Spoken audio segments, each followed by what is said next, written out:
Bem-vindos às quartas jornadas da língua portuguesa na Universidade de Cabo Verde do Polo do Mindé. A comunicação que vamos assistir intitula-se O ensino da língua portuguesa como segunda língua para os alunos surdos e por meio de histórias em quadrinhos. Uma proposta de atividades tendo a tradução como ferramenta e é proferida por Érica Teodoso e Patrícia Araújo Vieira.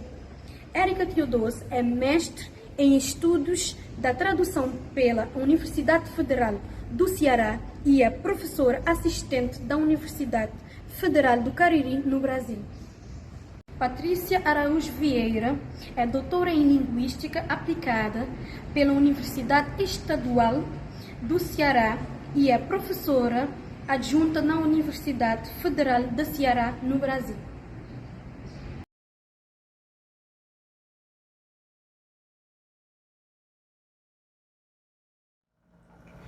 Olá a todos e a todas, meu nome é Patrícia Vieira, sou professora do curso Letras Libras da Universidade Federal do Ceará, no Brasil, e gostaria de, juntamente com a minha ex-orientanda, Érica Teodósio, apresentar nossa pesquisa, que tem como título O ensino da língua portuguesa como segunda língua para alunos surdos por meio de histórias em quadrinhos, uma proposta de atividades tendo a tradução como ferramenta. Então, eu vou falar um pouco sobre o contexto desta pesquisa. Ela é o fruto da dissertação da minha orientanda Érica Teodósio, e ela faz parte do programa de estudos da tradução daqui da Universidade Federal do Ceará. E esse estudo foi influenciado pela minha dissertação de mestrado de 2009, quando naquela época eu estudei sobre as estratégias de leitura de pessoas surdas lendo histórias em quadrinhos no português como segunda língua. Eu falo português como segunda língua dos surdos brasileiros, porque os surdos brasileiros têm como primeira língua uma língua visual, visoespacial, que é a língua brasileira de sinais. Essa língua é falada pelos surdos, que a gente chama surdos urbanos, né, que ocupam as cidades, as capitais brasileiras. E ela é uma língua, embora tenha uma modalidade diferente da língua portuguesa, das línguas orais, ela apresenta as características linguísticas como qualquer outra língua. Tá? Ela apresenta os mesmos aspectos linguísticos, fonéticos, fonológicos, sintáticos, morfossintáticos. E tendo em vista histórico de aprendizagem dos surdos aqui no Brasil, que nem sempre tiveram a sua L1 reconhecida, somente em 24 de abril de 2002 é que foi assinada a lei de número 10.436 pelo então presidente da época, o senhor Fernando Henrique Cardoso. Então, a política pedagógica de ensino aos surdos, ela teve um novo impulso. Antes disso, as abordagens de ensino focalizavam o oralismo, ou seja, os surdos eram orientados a aprender a aprender a língua portuguesa como primeira língua, e também a passar a vivenciar duras terapias de oralização. Então, o surdo, relacionado à sua língua e cultura, não era reconhecido pela sociedade, não era aceito pela sociedade, que procurava padronizá-lo, seguindo orientações na época da saúde, então proibindo a língua de sinais e exigindo que as escolas o motivassem a aprender a língua portuguesa, que é uma língua oral, como se fosse sua primeira língua. Isso teve como consequência atraso na aprendizagem dos surdos, uma defasagem escolar, e somente depois do reconhecimento da Libras como uma língua é que nós tivemos avanço significativo. Então, lá em 2009, eu fui à escola, uma escola pública, frequentada por surdos, uma escola que tinha como proposta anteriormente o oralismo, mas que estava em transição desde o ano 2000 para uma proposta bilíngue. E então eu trabalhei com histórias em quadrinhos e tirinhas. E foi muito significativo esse momento, porque eu percebi o quanto a imagem, ela é uma estratégia significativa para os alunos surdos, haja vista a Libras ser uma língua visual. E me chamou muita atenção uma tirinha, umas histórias em quadrinhos e tirinhas da personagem Mafalda, que é uma personagem argentina, e a sua língua de origem é espanhol.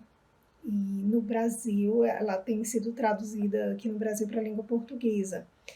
Essa história em quadrinho, ela exige do aprendiz uma leitura mais crítica, e também que esse leitor ele faça também observações intertextuais, né? Uma leitura que exige não só uma decodificação, né, da parte linguística, mas uma leitura mais profunda, né? E também ele precisa relacionar aquilo que a imagem também fala, porque a imagem também comunica, independente do verbal. Então, há essa necessidade relacional linguístico com as imagens, né? O aluno precisa dominar essa relação. E o resultado dessa minha pesquisa em 2009 foi muito promissor. Os alunos tiveram um desempenho interessante, principalmente no conhecimento dos aspectos culturais, metafóricos da própria língua portuguesa. E quando a professora Érica entrou no mestrado, isso há uns 2 anos, ela desejou retomar esse estudo, mas utilizando a tradução como uma ferramenta. Como eu trabalho com a tradução audiovisual para os espectadores surdos e com deficiência visual, e há pesquisas, né, utilizando legendagem como tradução para aprendizagem de línguas estrangeiras, a professora Érica, ela desejou, então, trabalhar com as histórias em quadrinho da Mafalda, buscando propor atividades que envolvessem a tradução, onde os alunos surdos pudessem desenvolver uma leitura crítica, observando os aspectos culturais que envolvem o texto, e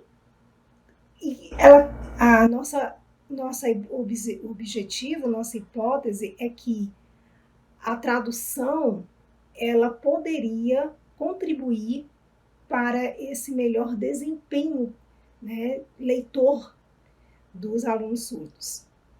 E o resultado da dissertação da professora Érica foi uma proposta de atividade em que a tradução entra nessa proposta como uma ferramenta promissora para possibilitar que alunos surdos possam ter uma formação leitora mais crítica e alinhada com os aspectos culturais que são possíveis, né, que permeiam a língua. Então, eu vou pedir agora para que a professora Érica explique sobre a pesquisa, né, o projeto e a atividade. Olá a todos e a todas. Eu me chamo Érica Teodósio, sou professora de Linguística na Universidade Federal do Cariri, no estado do Ceará, no Brasil. Conforme já foi explicado pela professora Patrícia Vieira, Nós agora iremos detalhar as atividades de tradução que foram planejadas e elaboradas para o ensino de língua portuguesa como segunda língua para surdos brasileiros.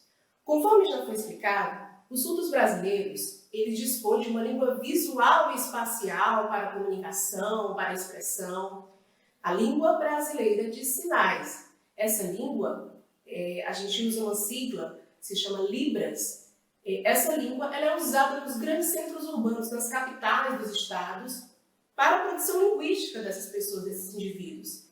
Então, a língua portuguesa é ensinada como segunda língua para essas pessoas. Por isso, o desenvolvimento dessas atividades que agora iremos detalhar. Os surdos brasileiros dos grandes centros urbanos, ou seja, das capitais dos estados, eles têm o direito, assegurado por uma lei, de ter o ensino de língua portuguesa como segunda língua, porque a primeira língua destes indivíduos é a língua brasileira de sinais, a Libras.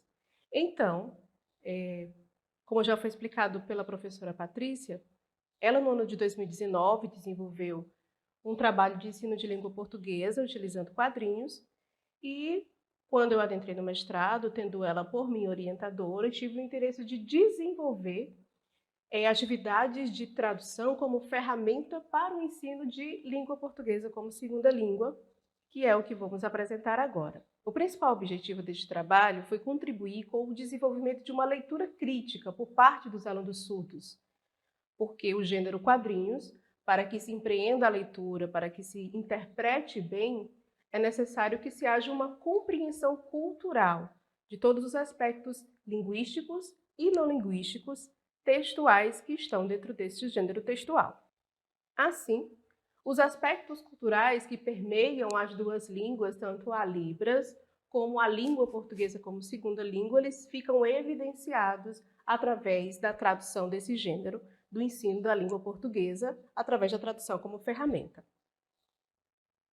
Então, para desenvolvermos esse trabalho, nós nos baseamos nos pressupostos teóricos da tradução funcionalista. A escolha da tradução funcionalista se deu porque essa teoria ela lança um olhar sobre as culturas das línguas do texto-fonte e do texto-alvo, e também pela compreensão da tradução que pode ser desenvolvida por aprendizes de uma segunda língua, considerando que a tradução pode desenvolver uma competência linguística e também tradutória dos alunos participantes. Então, essa teoria funcionalista é baseada nos estudos da autora Nord, de 2016. Para elaborar, então, as atividades, nós nos baseamos na sequência didática, de acordo com o autor Dawes, que considera que a elaboração de atividades sistematicamente organizadas, ela contribui para o trabalho de gêneros textuais em sala de aula.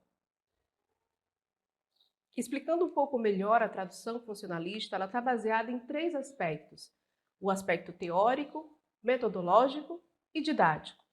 Os aspectos teóricos, eles vislumbram a análise detalhada do texto.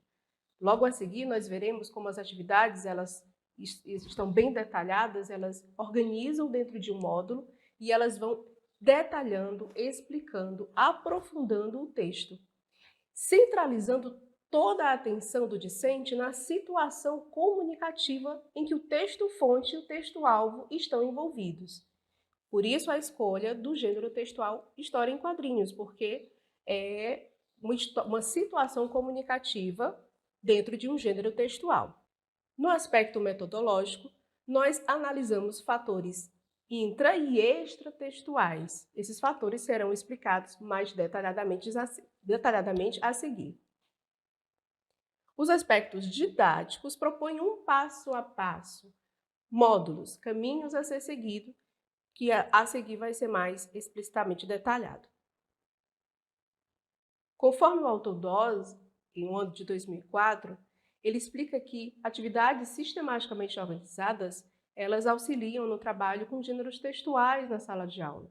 Então, nós podemos observar a apresentação da situação, a produção inicial, as atividades modulares e a produção final. Então, é seguido esse passo a passo baseado desse autor do ano de 2004.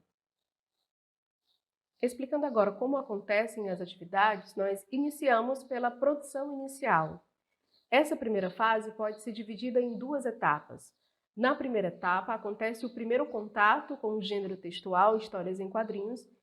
Nessa etapa é que são explicados as especificidades e características desse gênero, e onde acontece a primeira leitura do texto, explicando as características como o quadro, o requadro, que são as divisões onde aparecem as cenas, e a ordem cronológica dos acontecimentos, o balão, que traz a fala do personagem, o formato das letras, que pode variar de acordo com a intenção do personagem ou da situação comunicativa, as onomatopeias, que são as representações visuais do som, a gestualidade do personagem, com expressões faciais que aparecem, as metáforas visuais, que às vezes apresentam palavrões.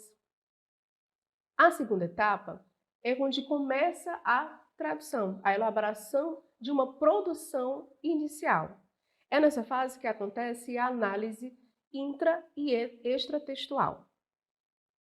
Nessa fase, os elementos do texto são estudados a fundo, que vão ser explicitados a seguir.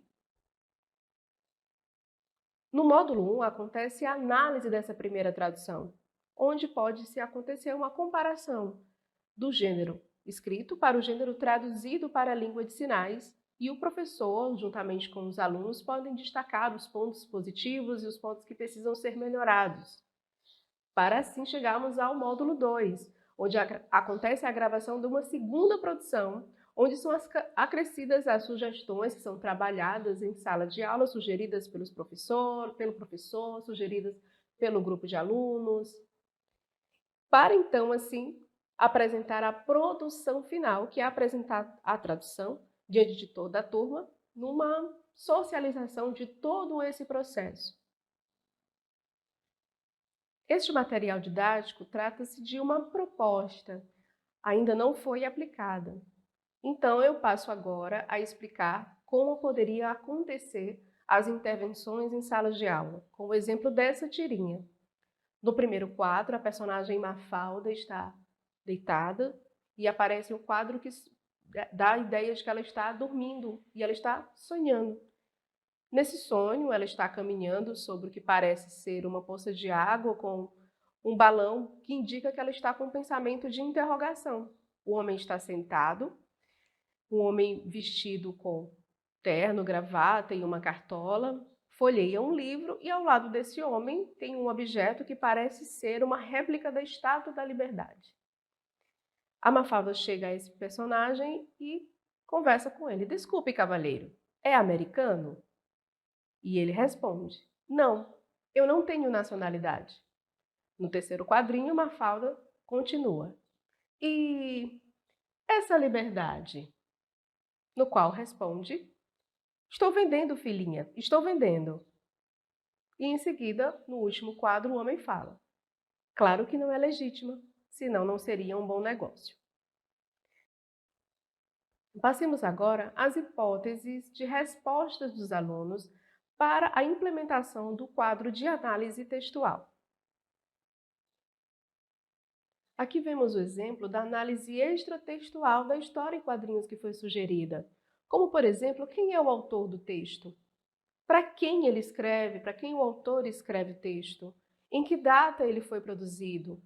Com qual função ele foi produzido? Em que lugar ele foi escrito? Os alunos podem pesquisar até mesmo no próprio texto, ou com meios externos, como, por exemplo, a internet, para responder essas perguntas. A partir das respostas, isso já é uma análise e já ajuda também no processo de tradução e de aprendizagem da língua portuguesa. Neste segundo quadro, nós vemos a análise intratextual, como, por exemplo, o tema, qual assunto é tratado no texto? Qual o conteúdo? Quais são as informações que estão presentes?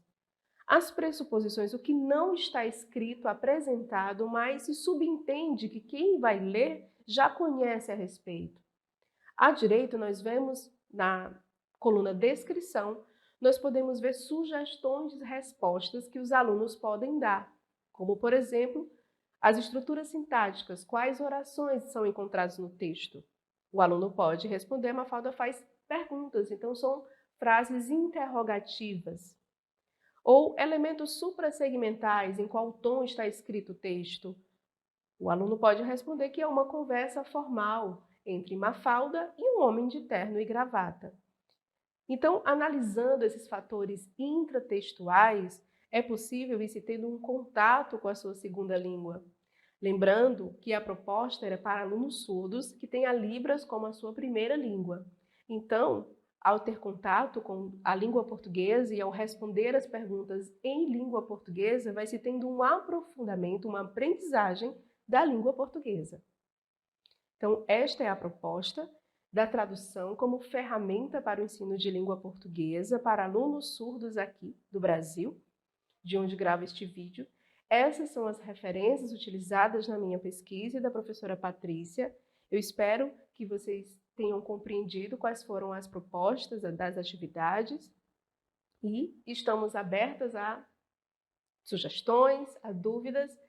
Vou deixar a seguir o nosso contato. Muito obrigada pela atenção.